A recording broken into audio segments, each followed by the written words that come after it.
Pagamos o FIES, graças a Deus.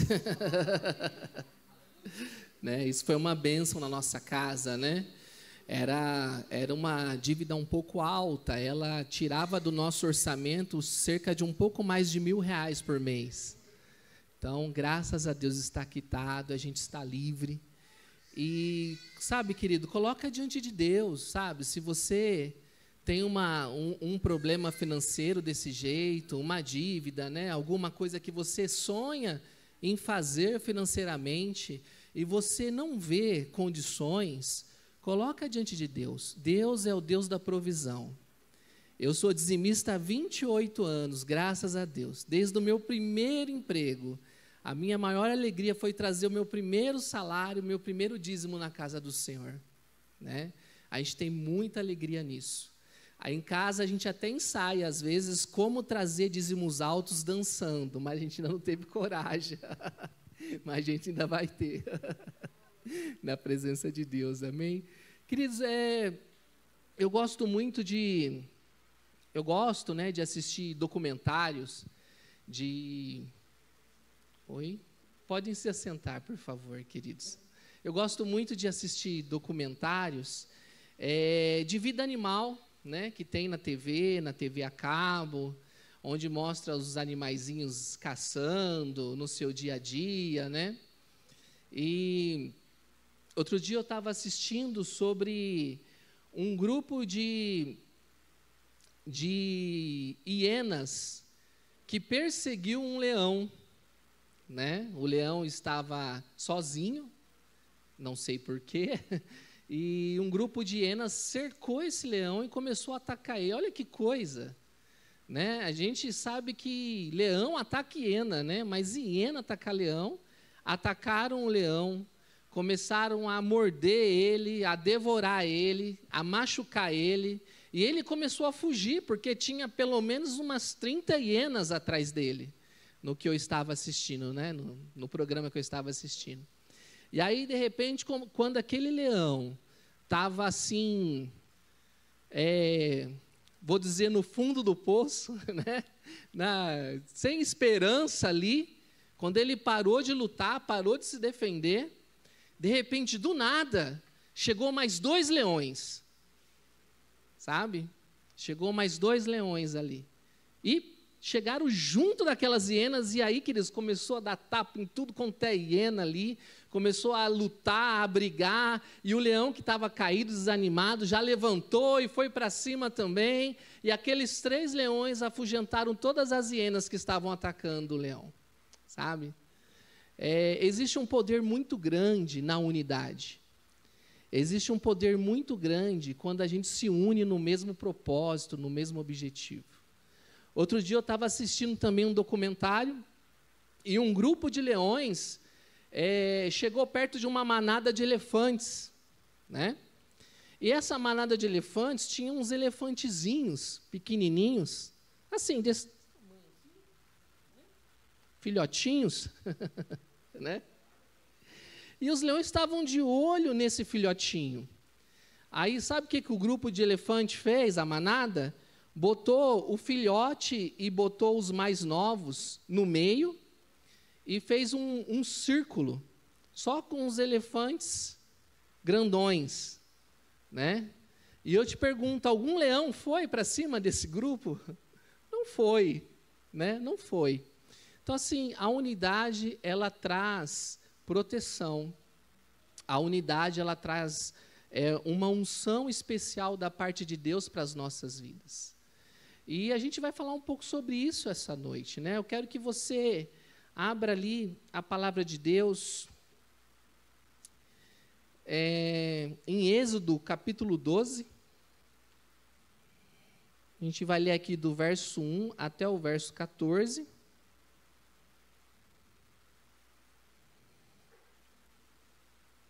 Sobre a Páscoa, né? Estamos aí em ritmo de Páscoa, né?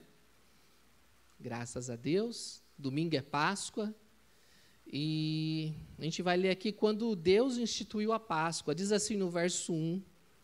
E falou o Senhor a Moisés e a Arão na terra do Egito, dizendo: este mesmo mês vos será o princípio dos meses. Este vos será o primeiro dos meses do ano.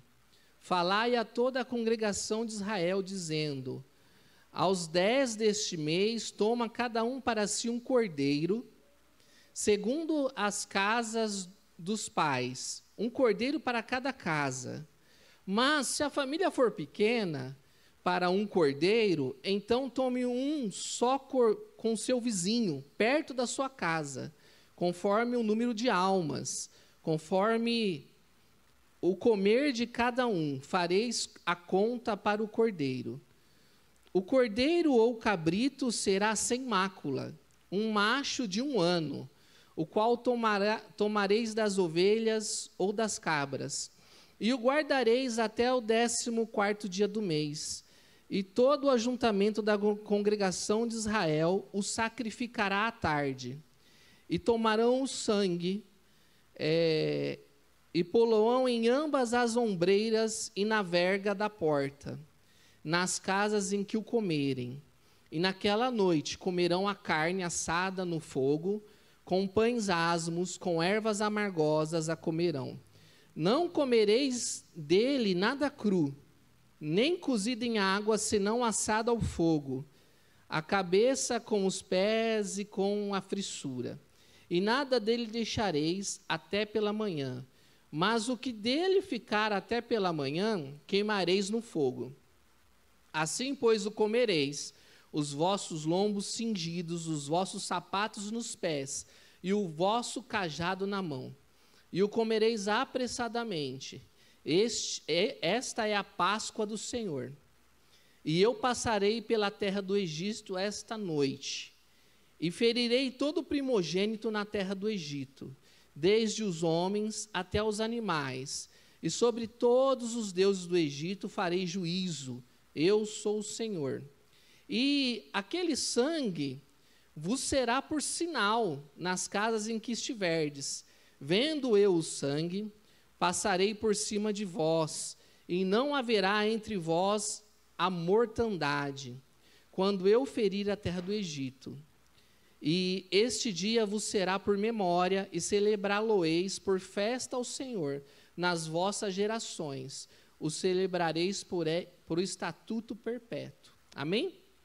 Palavra do Senhor aí sobre a Páscoa, sobre a instituição da Páscoa, né? E é interessante, aqui o povo de Israel era escravo do Egito, né? E o povo de Israel escravo do Egito, Moisés estava ali trabalhando no Senhor para que o povo fosse livre da escravidão. E nesse trabalhar de Deus, Deus mandou alguns sinais sobre o Egito e sobre o faraó, sobre o povo ali. E esse foi o último sinal, né? Não vou chamar de praga, mas a Bíblia chama de praga. Esse foi o último sinal que Deus mandou, a morte de todos os primogênitos. E a Bíblia fala que todos os primogênitos dos animais morreram e todos os primogênitos dos egípcios morreram. Na verdade, a Bíblia fala que todos os primogênitos que não tinha na casa, marcado com o sangue do cordeiro, morreram, né? Eu particularmente acredito que talvez até uma família ou outra de egípcio possa ter sido convertida, convencida, e possa também ter experimentado desse cordeiro, experimentado desse sangue nos umbrais da porta, né? Eu creio dessa maneira. Mas a palavra de Deus nos mostra que Deus instituiu um cordeiro para ser sacrificado, né? E quando Deus fez isso, Ele falou assim, comam o cordeiro em comunhão, né? Cada um vai pegar um cordeiro do tamanho da sua família. Agora, se a sua família for muito pequena, você junta com o seu vizinho para comer o cordeiro. Aí as duas famílias comem um cordeiro, né? Agora, se o cordeiro for muito grande, chama 3 famílias, e assim por diante. Existia uma comunhão, existia uma unidade ali naquele momento de dividir o cordeiro, né? Então, é interessante que a palavra de Deus fala primeiro da família. Ela fala que o povo de Israel era para comer o cordeiro junto com sua família. Então era para juntar ali papai, mamãe, as crianças, né? Os familiares ali e comerem esse cordeiro. Depois fala das outras pessoas, vizinhos, amigos, né? Se o cordeiro fosse muito grande, se não desse. Então mostra ali uma comunhão na família e uma comunhão ali nas outras pessoas também, nos vizinhos, nos irmãos, né? Naqueles que faziam parte ali da comunidade, da igreja de Israel. E é muito interessante ver que Deus teve essa preocupação de trazer uma unidade naquele momento, né? Uma unidade diante da palavra, diante daquele ato que estava acontecendo ali. O sangue do cordeiro, ali naquele momento, ele era um sinal de livramento, né? Eles iam pegar o sangue do cordeiro, passar nos umbrais da porta e na verga, né? E a palavra de Deus fala que quando o anjo da morte passasse ali, ele ia olhar aquela marca e ele não ia entrar naquela casa. Ele ia passar por cima, ele não ia entrar naquela casa. Então, queridos, eu creio muito, né, nesse sangue do cordeiro, sabe? Eu creio que esse sangue do cordeiro continua sobre as nossas casas. Eu creio que esse sangue do cordeiro continua sobre as nossas vidas, né? Eu creio que esse livramento de Deus, ele continua sobre nós. Nós não estamos isentos de passar por situações difíceis, como a Lucy mesmo disse aqui, né? Nós podemos passar por situações difíceis, mas o mal, queridos, ele não consegue permanecer aonde tem o sangue do cordeiro, sabe? Aquilo que é do mal não consegue permanecer onde tem a presença de Deus, onde tem a presença daquele que criou todas as coisas, onde tem a marca, onde tem o sinal de Deus, o mal não consegue permanecer, né? Nós não estamos livres de pegar uma gripe, pegar um resfriado, né? Passar por uma situação difícil, mas, com certeza, a cura de Deus está disponível para as nossas vidas, né? Esse sangue, ele mostra isso, né? Ele é um sinal ali do livramento. A destruição, então, quando ela veio, né?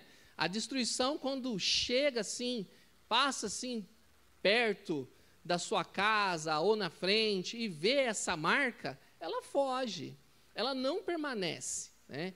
Eu creio muito, e isso é uma fé que eu quero compartilhar com vocês, que existe uma diferença entre aquele que serve a Deus e aquele que não serve.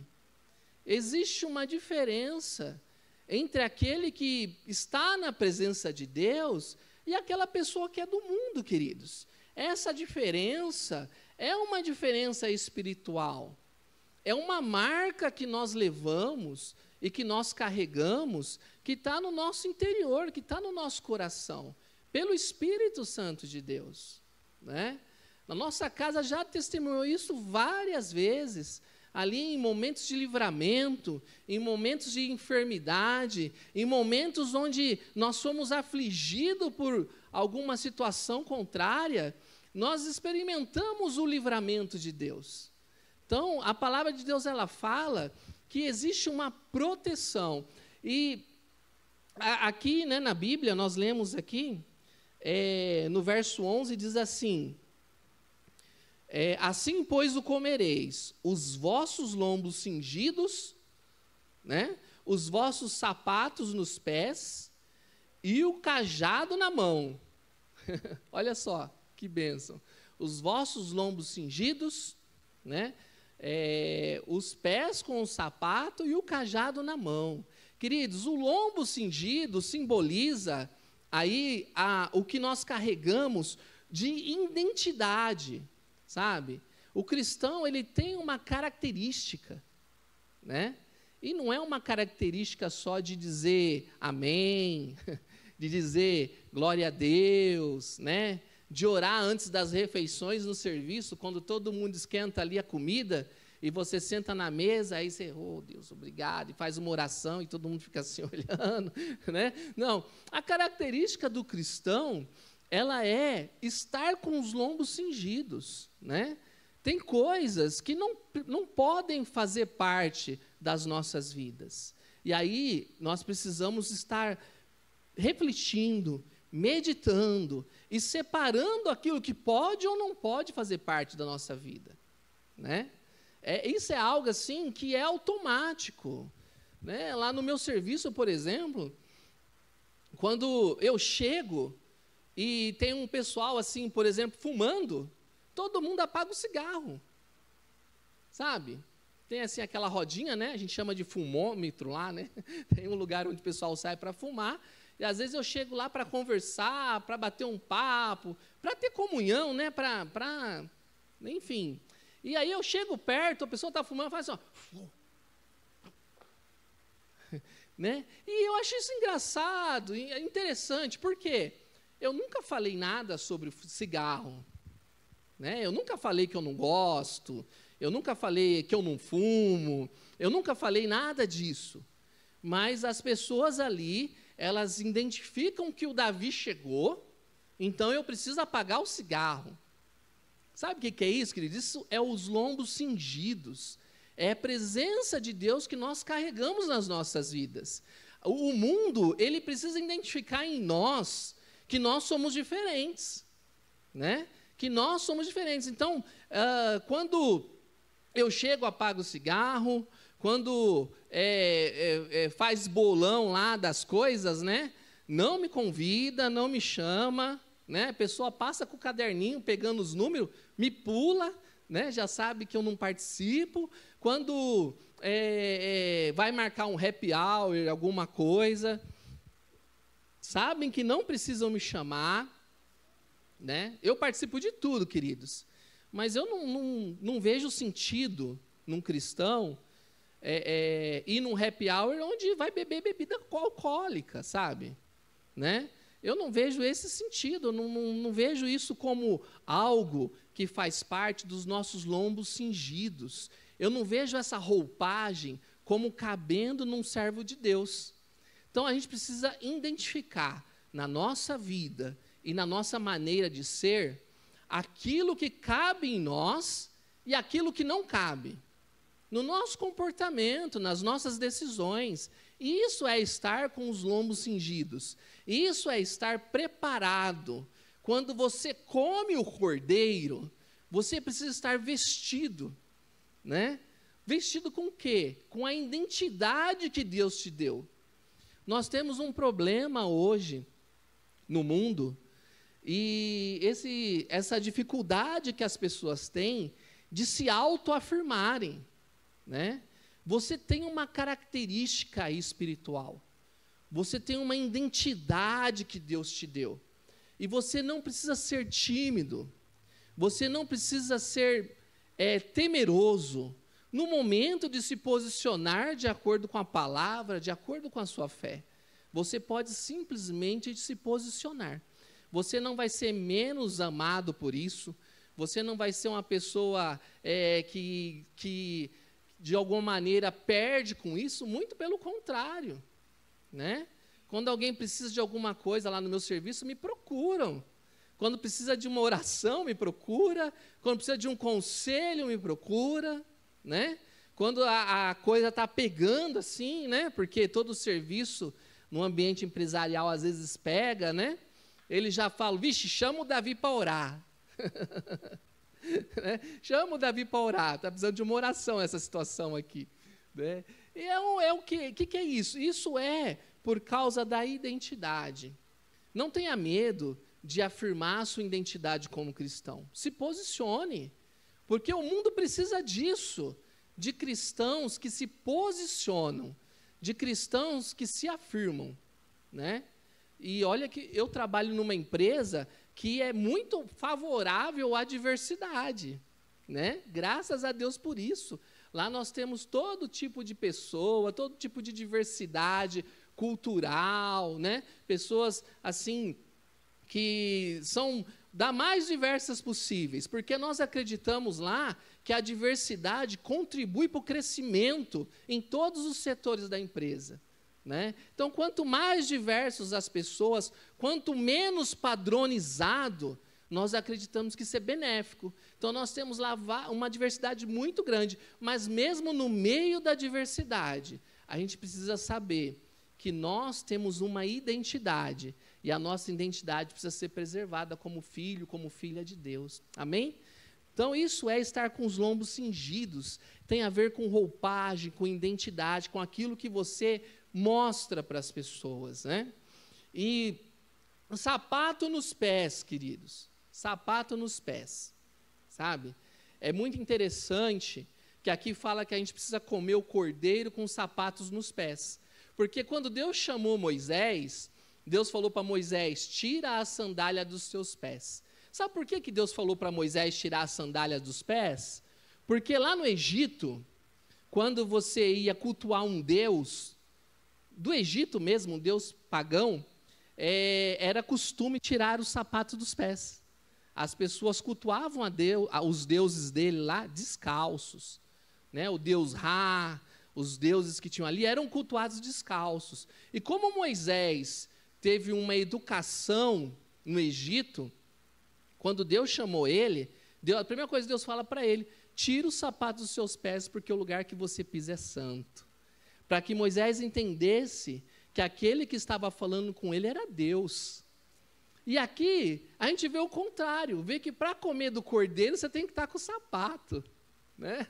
É interessante, né? Mas isso aqui é outro tipo de sapato, né? O sapato que Moisés precisou tirar dos pés era o sapato que fazia a separação entre o mundo e Deus, entre a santidade e as coisas naturais. Esse era o simbolismo. Esse sapato aqui simboliza o evangelismo, simboliza você estar preparado para compartilhar a palavra, preparado para poder convidar o seu vizinho, convidar o seu amigo, convidar alguém para estar comendo desse cordeiro.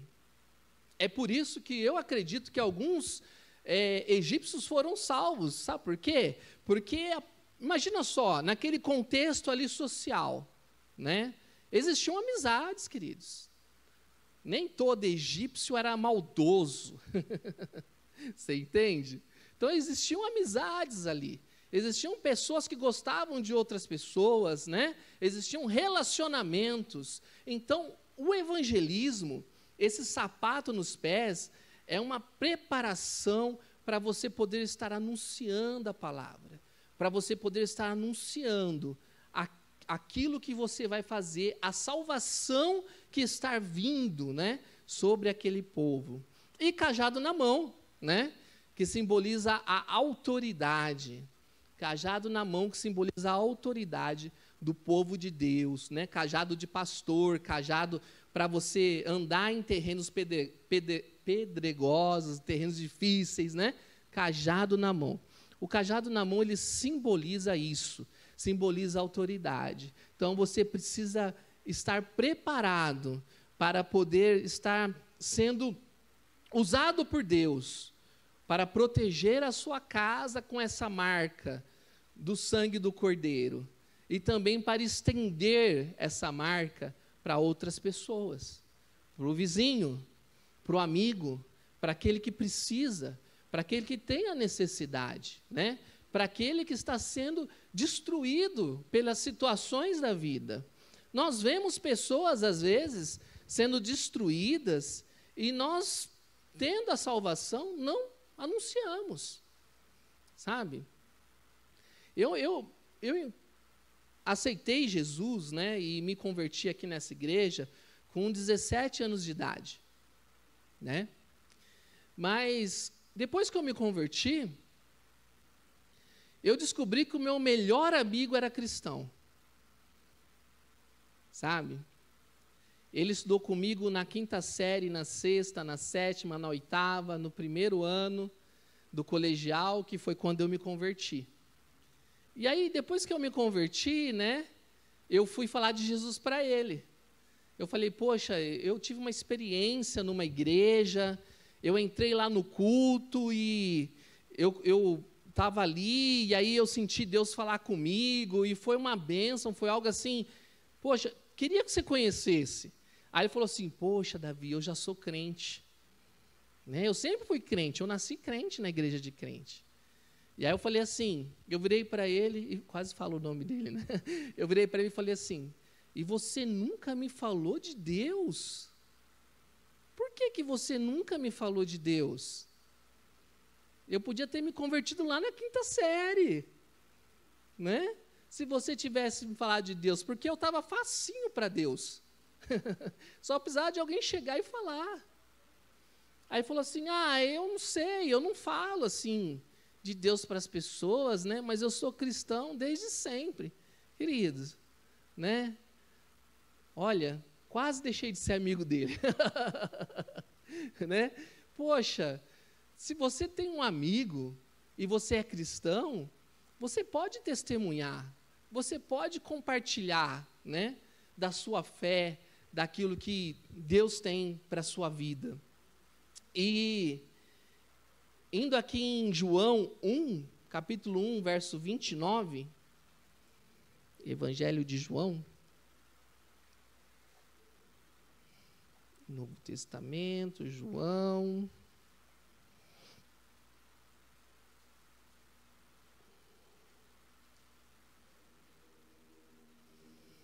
verso 29, diz assim, em capítulo 1 do Evangelho de João, verso 29. No dia seguinte, João viu a Jesus que vinha para ele e disse, eis o Cordeiro de Deus que tira o pecado do mundo. Né? Eis o Cordeiro de Deus que tira o pecado do mundo. Sabe, queridos, o Cordeiro, esse Cordeiro que foi sacrificado na Páscoa ali pelo povo de Israel, ele era uma prefiguração de Jesus. Ele era algo que apontava para aquilo que ia acontecer de verdade, né? Jesus, ele é esse Cordeiro que foi sacrificado no meu e no seu lugar, para que nós pudéssemos ser livres, né? Livres. A palavra Páscoa, ela significa exatamente isso, liberdade, né? É como se fosse uma passagem. Aqui eu estou preso, agora eu estou livre. Isso que significa a palavra Páscoa. Então, Jesus, ele é esse Cordeiro. E ele tira de nós a prisão do pecado. E nos traz a salvação. Sabe? E nos traz a salvação. Mas, não é porque nós merecemos.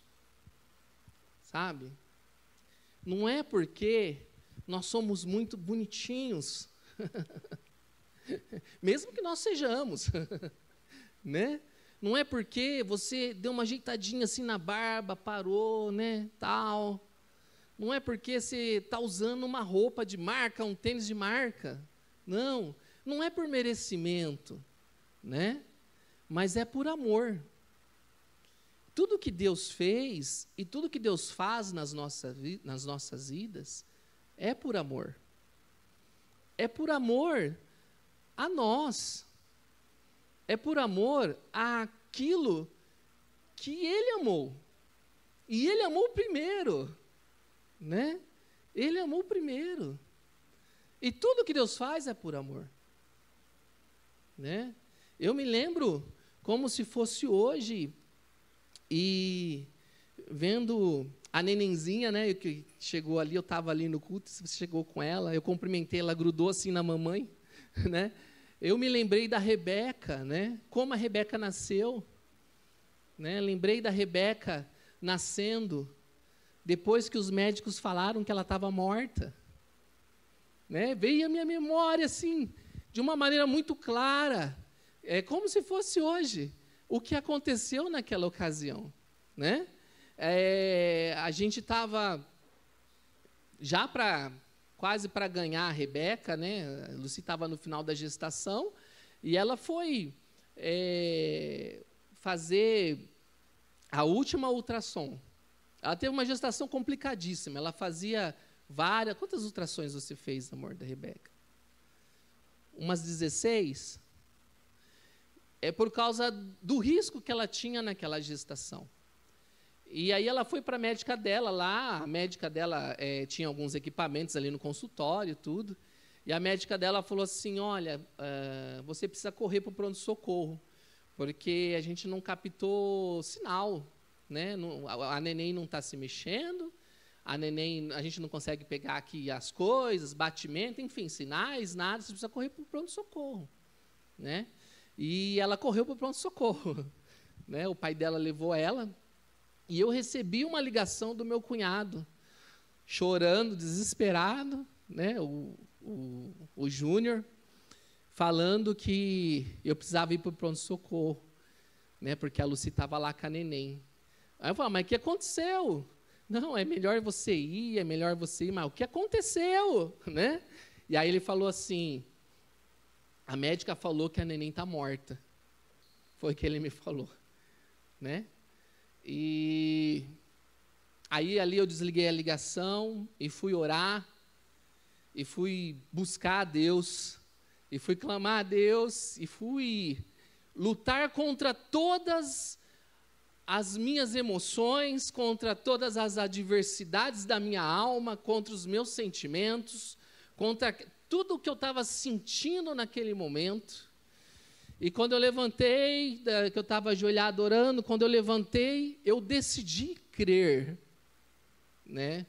E eu falei, a minha filha não está morta. E ali eu liguei para o Júnior de volta, falei, Júnior, vem me pegar, eu não estou com condição de dirigir, eu estou muito nervoso, vem me pegar de carro aqui, a gente vai com o meu carro, você me leva lá no hospital, e ele fez isso, o irmão mais novo da Lucy. E aí eu entrei no carro e fui orando, queridos, e fui orando, Pai, o Senhor é um Deus poderoso, o Senhor é poderoso para fazer qualquer coisa, e a Tua palavra diz que aquele que crê no Senhor, ainda que morto, viverá. Né? Tua palavra diz que o Senhor é a vida, né? Tua palavra diz que o Senhor é a resposta, e eu tenho que crer no Senhor, eu tenho que crer no que diz a sua palavra. E eu orava muito assim também, assim como o Senhor estava com a Radassa lá no hospital, quando a Radassa foi internada e teve meningite, né? Eu falava isso na oração, assim como o Senhor está com a Radassa lá no hospital, eu creio que estava com a Radassa, eu creio que o Senhor está com a Rebeca. Eu creio que o Senhor está com a Rebeca. E fui assim para o hospital, Cris, e meu cunhado chorando, né? Aí quando eu cheguei lá, conversei com a Lucy, conversei com quem estava lá, né? A assistente social me chamou para conversar, para assinar alguns papéis, e ela falou assim, a gente precisa dar alguns medicamentos para a Lucy, né? Para fazer a extração do feto, né? Aí eu falei assim, não vai, a Lucy nem sabe disso, né? Porque ela estava em outro local. Não vai dar nenhum medicamento, não autorizo, não assino, vai fazer um parto lá, normal, um parto, uma cesárea, né? Normal, eu não autorizo, e foi uma guerra, queridos, ali, com a equipe médica, com a assistente social, com o pessoal ali do hospital, e aí foram fazer o parto da Lucy, eu fui assistir, né? Orando e crendo, né? E aí, quando a Rebeca nasceu, ela nasceu toda roxinha, né? Toda roxinha. Aí o médico tirou ela assim, né? Segurou pelos pezinhos, deu um tapinha no bumbum e nada, deu outro tapinha em nada, deu outro tapinha em nada, deu o quarto tapinha em nada. Aí ele botou ela numa maca, assim, né? Começou a fazer alguns procedimentos e nada. E ela ali, roxinha, né? Sem respirar, sem movimentar, sem nada. Mas nós cremos, né? E ali, em certo momento, que eu não sei quanto tempo foi, para mim foi uma meia hora, mas deve ter sido muito menos, né? Ali, em certo momento, a Rebeca fez assim, parecia um gatinho miando, bem fraquinho. Aí, quando ela fez isso, os médicos se espantaram, né? Ela vem, não sei o quê, dá, não sei o quê. Aí começou a falar os remédios lá, e começaram a dar remédio, começaram a fazer um monte de coisa lá nela, entendeu? e saíram com ela do quarto, e eu segui ela, larguei a Lucy lá e segui ela, né? Tudo. E eu creio que Deus fez um milagre, né? Nas nossas vidas e na vida da Rebeca. Porque por causa do amor, por causa dessa marca, por causa daquilo que a gente vive, né? Então, eu queria chamar o grupo aqui, a gente já vai partir para o encerramento. Sabe, queridos, é por amor. Nós precisamos entender isso. Porque se a gente não entende isso, a gente fica pensando que é por merecimento, sabe? A gente fica pensando que é porque a gente precisa fazer alguma coisa, e nós precisamos mesmo fazer várias coisas, mas não é porque a gente faz, né? Deus, Ele nos ama, e ponto. E se nós entendemos a dimensão desse amor, se nós entendemos a forma como Deus nos ama, nós vamos entender que a nossa Páscoa, ela é todo dia, sabe? A nossa liberdade, aquilo que Deus fez nas nossas vidas, Ele é a cada momento. E nós vamos caminhar debaixo dessa liberdade. Nós vamos caminhar debaixo desse livramento tão grande que Deus tem para as nossas vidas. Tão grande. Eu estava na célula essa semana, né, ministrando céus abertos ali, e eu dei o seguinte exemplo, eu falei assim, às vezes nós pensamos que Deus é um Deus que é ranzinza, sabe? É um Deus assim, sentado num trono, como o pastor Vilela fala, né, com uma mãozona que pesa assim na cabeça das pessoas, e não é. Mas eu tinha essa imagem de Deus também. Hoje eu entendo que Deus é um pai, né? E acho que ser pai me fez muito bem, porque eu entendi um pouco melhor o que é Deus. Porque assim, o que acontece? Quando a minha filha, ela quer alguma coisa da geladeira, ela quer uma água, ela quer, não sei, um Danone, alguma coisa que está na geladeira, ela não chega para mim e fala assim, papai amado, querido Deus, será que eu posso ir até a sua geladeira, abrir a porta e pegar o Danone? Né? Não é assim que um filho pede para um pai um Danone. Né? Pelo menos em casa não é. Quando a Rebeca quer alguma coisa, ela vai lá, abre a geladeira e pega. E aí quando a gente vê, ela já está comendo. É assim que funciona. Esse é nosso Deus. Nosso Deus, Ele é assim. Se você precisa de alguma coisa, é só você ir lá e pegar. Porque Deus está pronto para te abençoar. Amém? Feche os seus olhos nesse momento.